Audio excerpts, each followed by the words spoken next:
सर्वांना सप्रेम जय भीम. नमो बुद्धाय. धम्मसंहिता यूट्यूब चॅनलमध्ये आपणा सर्वांचं स्वागत. प्रबोधन पर्वाविषयी 2 शब्द. डॉक्टर बाबासाहेब आंबेडकर लिखित द बुद्धा अँड हिज धम्मा या ग्रंथाचे प्रबोधन पर्व सुरू आहे. डॉक्टर आंबेडकर पुनरुज्जीवित धम्माच्या विकासासाठी धम्मसंहिता या शीर्षका अंतर्गत बौद्ध आचारसंहिता निर्माण करण्यासाठी आम्ही गेली 40 वर्ष निरंतर कार्यरत आहोत. बौद्ध अनुयायांनी या कार्याला सहकार्य करावे ही विनंती करून आजच्या विषयाला प्रारंभ करतो. आजच्या 17व्या भागाचा विषय आहे सिद्धार्थाचा विवाह. विषयाचे स्पष्टीकरण असे की द बुद्धा अँड हिज धम्मा या ग्रंथाच्या पहिल्या खंडाच्या पहिल्या भागातील विवाह या शीर्षका अंतर्गत 8वे प्रकरण आहे. या शीर्षका अंतर्गत सिद्धार्थचा विवाह याची बाबासाहेबांनी एकूण 21 आकड्यात माहिती दिली आहे. तिचा आपण अभ्यास व स्पष्टीकरण करणार आहोत. धम्मबंधू भगिनींना विनंती आहे की आपण आपल्या पवित्र धम्म ग्रंथातील माहितीचे स्पष्टीकरण ऐकत व पाहत आहात तेव्हा हे स्पष्टीकरण शांतपणे लक्ष देऊन ऐकावे व पाहावे. संदर्भ: महाराष्ट्र शासन ग्रंथ प्रकाशन समितीचे तत्कालीन सचिव वसंत मून द्वारा खंड 11च्या पुरवणी पुस्तिकेत बुद्ध आणि त्यांचा धम्म या ग्रंथातील संदर्भाचा तक्ता दिलेला आहे. त्यामध्ये सिद्धार्थचा विवाह याची माहिती बाबासाहेबांनी कुठून घेतली त्याचा संदर्भ व स्पष्टीकरण दिले आहे. दुसरा संदर्भ: 11व्या खंडाच्या या पुरवणी पुस्तिकेनुसार मधुरत्थ विलासिनी आणि ललित विस्तार या ग्रंथातून 15 ते 19 या आकड्यात दिलेले संदर्भ घेतलेले आहेत. धर्मानंद कोसंबी लिखित भगवान बुद्ध पूर्वार्ध व उत्तरार्ध सनय प्रकाशन. धर्मानंद दामोदर कोसंबी बुद्धचरित्र साकेत प्रकाशन. त्यानंतर गुरुवर्य कृष्णराव अर्जुन केळुस्कर गौतम बुद्धाचे चरित्र प्रबुद्ध पुस्तकालय या ग्रंथातील संदर्भाचे आधार घेऊन सिद्धार्थचा विवाह या प्रकरणाचे स्पष्टीकरण आम्ही केलेले आहे. डॉक्टर बाबासाहेब आंबेडकर निर्मित द बुद्धा अँड हिज धम्मा या ग्रंथात सिद्धार्थाचा विवाह ही माहिती एकंदर 21 आकड्यात दिली आहे. ती पुढील प्रमाणे: 1. दंडपाणी नावाचा एक शाक्य होता. त्याला यशोधरा नावाची एक मुलगी होती. ती आपल्या सौंदर्याविषयी आणि चारित्र्याविषयी प्रसिद्ध होती. 2. यशोधराने 16व्या वर्षात पदार्पण केले होते व दंडपाणी तिच्या लग्नाच्या चिंतेत होता. त्यावेळच्या प्रथेप्रमाणे दंडपाणीने आपल्या मुलीच्या स्वयंवरात भाग घेण्याकरिता शेजारच्या सर्व देशातील युवकांना निमंत्रणे धाडली होती. सिद्धार्थ गौतमालाही निमंत्रण पाठवण्यात आले होते. सिद्धार्थ गौतमालाही 16 वर्ष पूर्ण झाली होती आणि त्यांच्या मातापित्याला देखील त्याच्या विवाहाची अशीच काळजी लागली होती. त्यांनी त्याला त्या स्वयंवरात जाण्यास आणि यशोधरेचे पाणी ग्रहण करण्यास सांगितले. त्याने आपल्या मातापित्याच्या इच्छेचा मान राखला. जमलेल्या सर्व युवकातून यशोधरेने सिद्धार्थ गौतमालाच वरिले. दंडपाणी विशेष प्रसन्न नव्हता. या विवाहाच्या यशस्वीतेबद्दल तो साशंक होता. त्याला वाटले की सिद्धार्थाला साधुमुनीच्या सहवासाचे वेड आहे. त्याला एकलकोंडे राहणे आवडते. तो एक यशस्वी ग्रस्त कसा होऊ शकेल? सिद्धार्थाखेरीज कुणालाही वरणार नाही असा निश्चय केलेल्या यशोधरेने आपल्या पित्याला विचारले की साधूंच्या व तपस्व्यांच्या सहवासात राहणे हा काय अपराध आहे? यशोधरेला तसे मुळीच वाटत नव्हते. सिद्धार्थ गौतमाखेरीज कुणाशीही लग्न करणार नाही असा आपल्या मुलीने केलेला निश्चय ओळखून यशोधरेच्या मातेने या विवाहास संमती देण्यास दंडपाणीला सांगितले आणि दंडपाणीने तशी सहमती दिली. गौतमाच्या प्रतिस्पर्ध्याची यामुळे निराशा तर झालीच, परंतु आपला अपमान झाला असेही त्यांना वाटले. त्यांना वाटले की त्यांच्या बाबतीत सारखा न्याय मिळण्याच्या दृष्टीने यशोधरेने निवड करताना काही परीक्षा घेतली पाहिजे होती, पण तिने तसे केले नाही. त्यावेळी ते स्वस्थ बसले. त्यांना वाटले दंडपाणी यशोधरेला सिद्धार्थ गौतमाची निवड करू देणार नाही आणि त्यामुळे आपला हेतू साध्य होईल. परंतु दंडपाणी जेव्हा या बाबतीत अयशस्वी झाला तेव्हा त्यांनी धीर करून अशी मागणी केली की धनुर्विद्येचे कौशल्य दाखवण्याची परीक्षा घेतली जावी. दंडपाणीला त्यांच्या मागणीला कबूल व्हावे लागले. सुरुवातीला सिद्धार्थ या बाबतीत तयार नव्हता. तेव्हा त्याने असा नकार दिल्यास त्याचा पिता, त्याचे कुळ व सर्वात अधिक यशोधरा लाजेने खाली मान घालण्याचा कसा प्रसंग येईल हे त्याचा सारथी छन्न याने त्याच्या निदर्शनाला आणून दिले. त्याच्या या म्हणण्याचा सिद्धार्थाच्या मनावर फारच परिणाम झाला व त्याने त्या स्पर्धेत भाग घेण्याचे कबूल केले. स्पर्धा सुरू झाली. प्रत्येक स्पर्धकाने आपली पाळी येताच आपले कौशल्य दाखवले. गौतमाची पाळी सर्वात शेवटी आली, परंतु त्याची बिनचूक निशाणबाजी सर्वश्रेष्ठ ठरली. तदनंतर विवाह समारंभ झाला. शुद्धोधन व दंडपाणी ह्या दोघांनाही आनंदच झाला. त्याचप्रमाणे यशोधरेला व प्रजापतीलाही अत्यानंद झाला. विवाह होऊन अनेक वर्षे लोटल्यावर यशोधरेला एक पुत्र झाला. त्याचे नाव राहुल असे ठेवण्यात आले. या 21 आकड्यामध्ये डॉक्टर बाबासाहेब आंबेडकरांनी सिद्धार्थचा विवाह या प्रकरणाचं स्पष्टीकरण दिलेलं आहे. आता डॉक्टर बाबासाहेब आंबेडकरांनी सिद्धार्थचा विवाह हे प्रकरण एकूण 8 मुद्द्यात स्पष्ट केले आहे. म्हणजे जे 21 आकडे आहेत त्याच्यात 8 मुद्दे येतात. 1. दंडपाणीची मुलगी यशोधरा 16 वर्षाची होते. दुसरा मुद्दा, स्वयंवराचे नियोजन केले जाते. तिसरा मुद्दा, सिद्धार्थ आई वडिलांच्या इच्छेखातीर स्वयंवराला उपस्थित राहतो. चौथा मुद्दा, यशोधरेने वडिलांचा विरोध डावलून सिद्धार्थालाच वरिले. पाचवा मुद्दा, प्रतिस्पर्ध्याची परीक्षा घेण्याची मागणी झाली. सहावा मुद्दा, सिद्धार्थाने परीक्षेत भाग घेण्याचे मान्य केले. सातवा मुद्दा, स्पर्धेत सिद्धार्थाचा विजय होतो. आणि आठवा व शेवटचा, विवाह संपन्न व काही वर्षाने राहुलचा जन्म. या 8 मुद्द्यांचे संक्षिप्त स्पष्टीकरण पाहूया आपण. पहिल्या मुद्द्यात बाबासाहेब स्पष्ट करतात की दंडपाणी शाक्यांची मुलगी यशोधरा ही 16 वर्षाची होते. ती अतिशय सौंदर्यवान व चारित्र्यवान होती. दंडपाणी तिच्या लग्नाच्या चिंतेत होता. दुसरा मुद्दा स्वयंवराचा आहे. दंडपाणी आपल्या मुलीचे स्वयंवर जाहीर करून शेजारच्या सर्व देशातील युवकांना निमंत्रण पाठवतो. तिसरा मुद्दा सिद्धार्थच्या आईवडिलांच्या चिंतेचा आहे, कारण सिद्धार्थालाही 16 वर्ष पूर्ण झाली होती. जशी यशोधरेच्या आईवडिलांना तिच्या लग्नाची चिंता होती, तशीच सिद्धार्थाच्या आईवडिलांनाही चिंता लागली होती. यशोधरेच्या स्वयंवराचे सिद्धार्थालाही निमंत्रण नेमके आलेच होते. आईवडिलांनी स्वयंवराला जाण्याची इच्छा व्यक्त केली. त्यांच्या इच्छेखातीर स्वयंवराला सिद्धार्थ उपस्थित राहतो असे डॉक्टर बाबासाहेब आंबेडकर लिहितात. चौथा मुद्दा, यशोधरेने सिद्धार्थालाच फक्त पसंत केल्याचा आहे. म्हणजे उपस्थित सर्व तरुणांमध्ये यशोधरेने सिद्धार्थालाच वरिले. खरे तर यशोधरेच्या वडिलांचा सिद्धार्थाच्या पसंतीला विरोध होता, परंतु यशोधरेचा हट्ट पाहून त्याला सहमती द्यावी लागली होती. पाचवा मुद्दा स्पर्धा परीक्षेचा आहे. म्हणजे स्वयंवराला उपस्थित असलेल्या तरुणांची परीक्षा न घेताच यशोधरेने सिद्धार्थाच्या गळ्यात माळ घातली. याला उपस्थित तरुणांनी त्यांचा अपमान असल्याचे दंडपाणीला सांगून स्पर्धा परीक्षेची मागणी केली. दंडपाणीलाही ही मागणी मान्य करावी लागली. सहावा मुद्दा सिद्धार्थाच्या स्पर्धा परीक्षेचा आहे. सुरुवातीला तो स्पर्धेत भाग घ्यायला तयार नव्हता, परंतु नंतर सारासार विचार करून तो तयार झाला. सातवा मुद्दा, स्पर्धेत सिद्धार्थाने कौशल्य दाखवले व तो सर्वश्रेष्ठ ठरला. आणि आठवा मुद्दा, विवाह व राहुलच्या जन्माचा आहे. सिद्धार्थाने स्पर्धा जिंकल्यानंतर दोन्ही कुटुंबांना आनंद होतो व सिद्धार्थ यशोधरेचा विवाह संपन्न होतो व काही वर्षांनी राहुलचा जन्म झाला. अशा प्रकारे बाबासाहेबांनी दिलेल्या माहितीचे आपण थोडक्यात स्पष्टीकरण करण्याचा प्रयत्न केलेला आहे.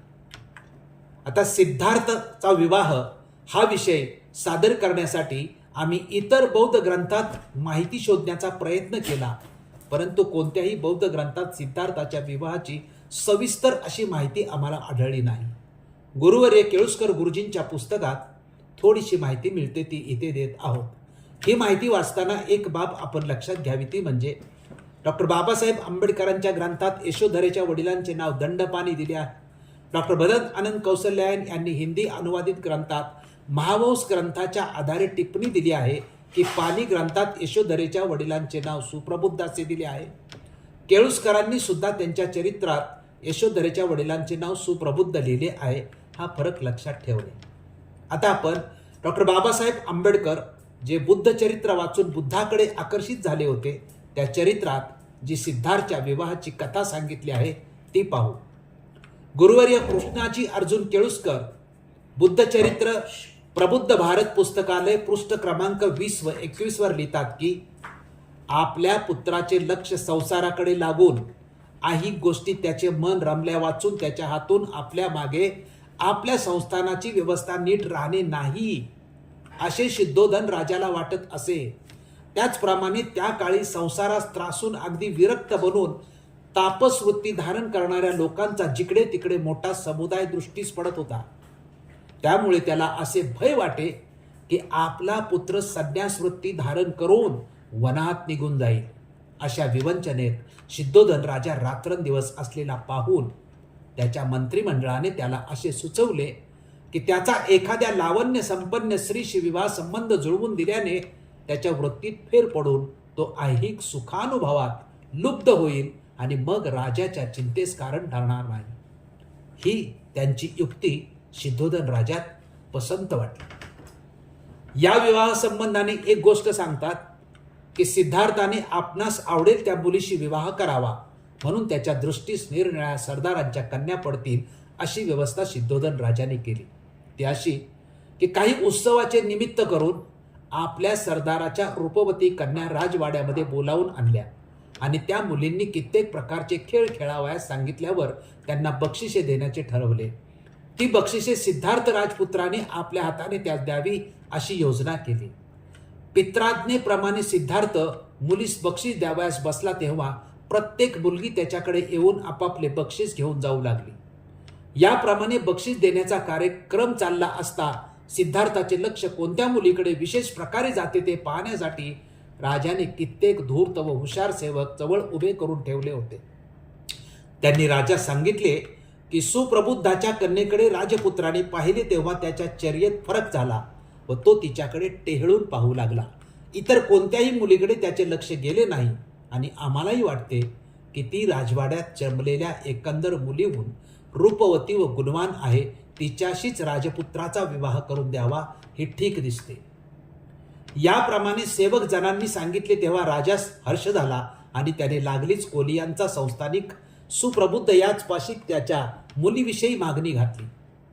त्या संस्थानिकाने राजास याप्रमाणे उलट निरोप पाठवला की आपल्या क्षत्रिय कुलातील परिपाठ असा आहे की आपली मुलगी जास्त द्यावयाची त्याच्या अंगात इतर सर्व तरुण क्षत्रिय वीराहून अधिक बल व बुद्धी कौशल्य आहे अशी आधी खात्री करून घ्यावी.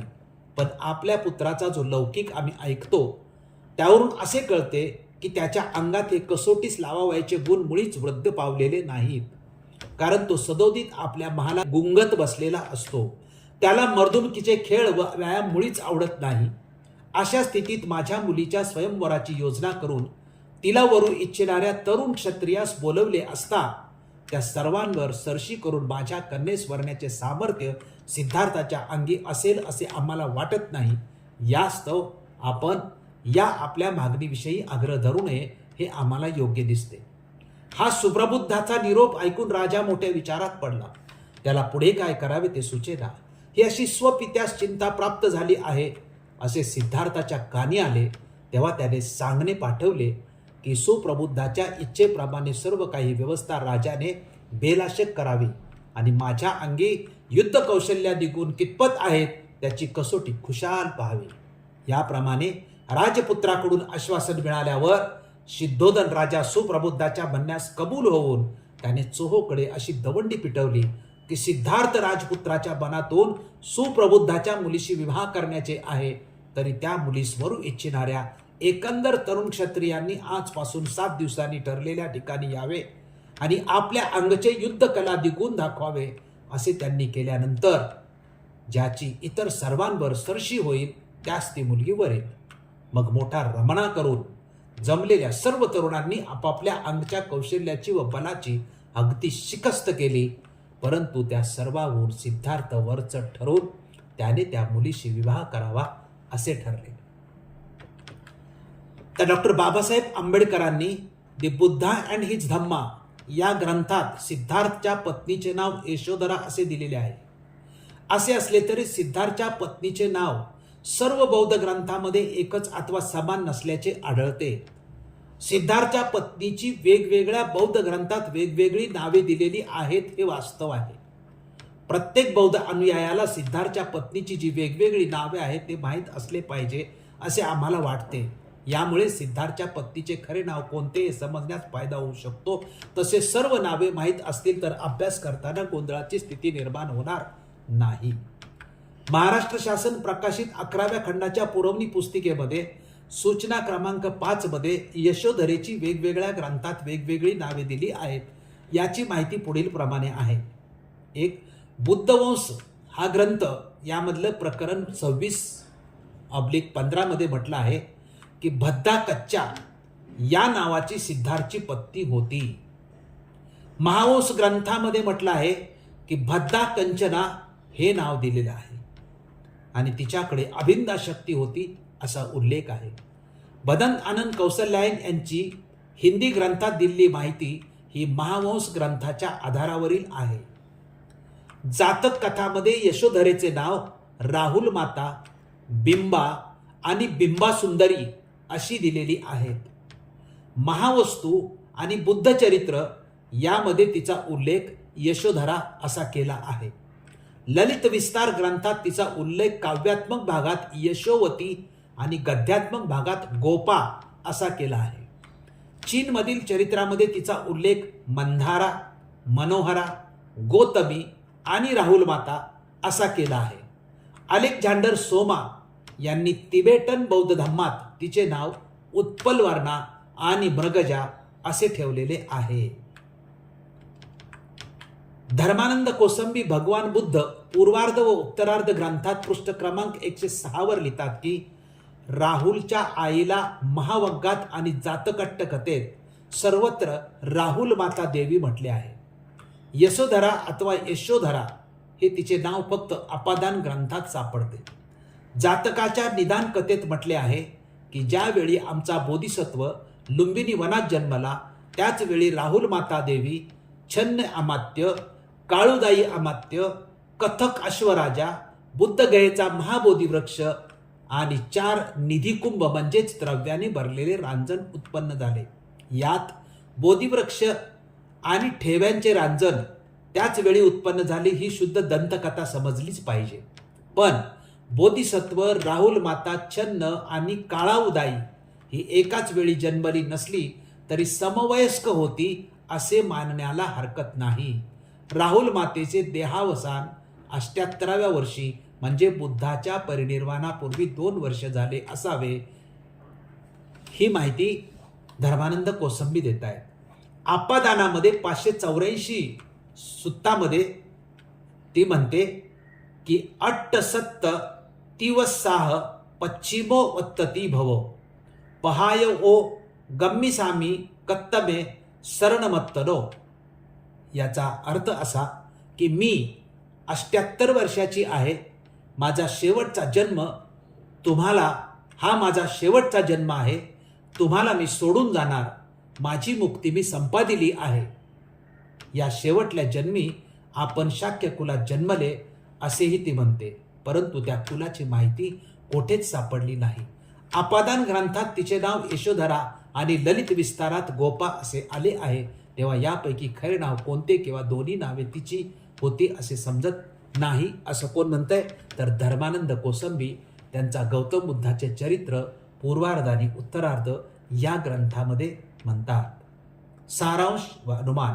सिद्धार्थचा विवाह याच्या माहितीसाठी ज्या बुद्ध्यांचा आपण अभ्यास केला त्यातून हे स्पष्ट होते की सिद्धार्थ आणि यशोधरेचा विवाह संपन्न झाला होता. दोघांचेही वय विवाहासमयी 16 वर्ष होते.